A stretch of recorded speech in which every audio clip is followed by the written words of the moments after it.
పరం శాంతి. ఈరోజు పురుషార్థమునకు ధారణ పాయింట్స్. బాప్ అంటున్నారు, పిల్లలు, నేను మిమ్మల్ని ధనవంతులుగా చేయుటకు రాలేదు. మీ యొక్క డైలీ సమస్యలను సాల్వ్ చేయుటకు రాలేదు. దేని వెనక అయితే మీరు ద్వాపరయుగం నుండి పరిగెత్తుతూ ఉన్నారో, అనగా ఏ రకమైన క్షణభంగురమైన సుఖాన్ని ఇచ్చుటకు నేను రాలేదు. ఇవన్నీ భక్తి మార్గంలో భగవంతుణ్ణి యాచించటంతోటే ప్రాప్తిస్తాయి. అనగా భగవంతుణ్ణి ప్రార్థన చేయటము, అడుక్కోవటం వల్ల వస్తుండవచ్చు. నేనైతే నా పిల్లలైన మిమ్మల్ని మీ యొక్క స్వస్థితి అనే సీట్లో సెట్ చేయించుటకు వచ్చాను. అంటే మీకు మిమ్మల్ని మాలిక్ లాగా చేయుటకు వచ్చాను.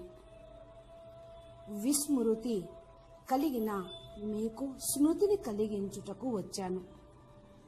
మర్చిపోయిన దాన్ని జ్ఞాపకం చేయించుటకు వచ్చాను. ఇంకా మీ పాత వికారి సంస్కారాలను దహన సంస్కారములు చేయించి మిమ్మల్ని శుద్ధమైన ఆత్మగా పావనంగా చేసి స్వస్థితి అనే ఆసనం పైన సెట్ చేయిస్తాను.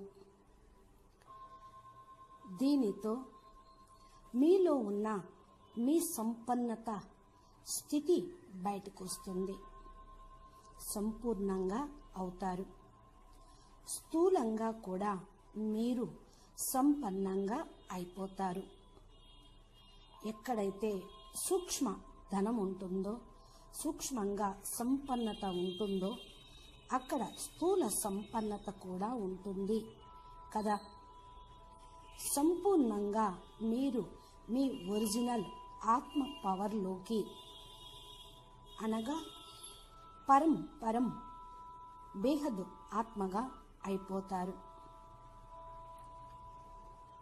మిమ్మల్ని అందరినీ సూక్ష్మంగా మరియు స్థూలంగా సంపన్నులుగా, సంపన్నత స్థితిని ఇచ్చేవారుగా, పూజనీయ ఆత్మలుగా చేయుటకు వచ్చాను.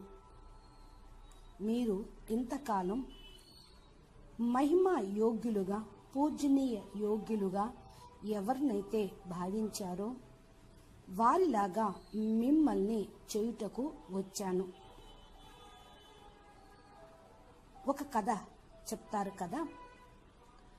ఒక బికారి రాజుగారి భవనం ముందుకు వచ్చాడు అడుక్కొనుటకు. ఆ సమయంలో రాజుగారు భగవంతుణ్ణి అది కావాలి, ఇది కావాలి అని ఆయన విగ్రహం ముందు కూర్చొని అడుక్కోవటం చూశాడు. ఈయనే భగవంతుణ్ణి అడుక్కుంటున్నాడు, నాకేమి దానం చేయగలడు అని వెళ్ళిపోయాడు. అంటే భగవంతుణ్ణి అడుక్కునేవారు ఎప్పటికీ దాతలాగా కాలేరు అని అర్థం.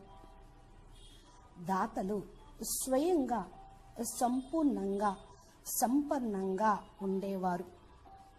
వారు ఇచ్చేవారే కానీ అడుక్కునేవారు కాదు.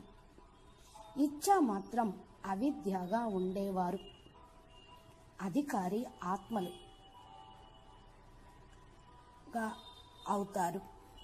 ఇక్కడ బేహద్ పిల్లలు, భగవంతుని యొక్క పిల్లలు అంటే మాస్టర్ భగవాన్ భగవతీలు, సంపూర్ణ అధికారి ఆత్మలు,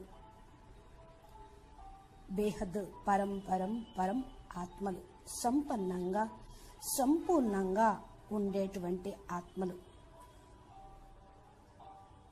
బీజాలకు బీజాలు, బీజాలకు బీజాలుగా, పూర్వజులుగా ఉండేటువంటి ఆత్మలు. ఇదే మీ యొక్క స్వస్థితి, మీ సీటు ఇదే. బాపు మిమ్మల్ని ఈ సీట్లో సెట్ చేయుటకు బేహద్ జ్ఞానం ఇస్తూ ఉన్నారు. అచ్చా, పరం శాంతి. నమస్తే.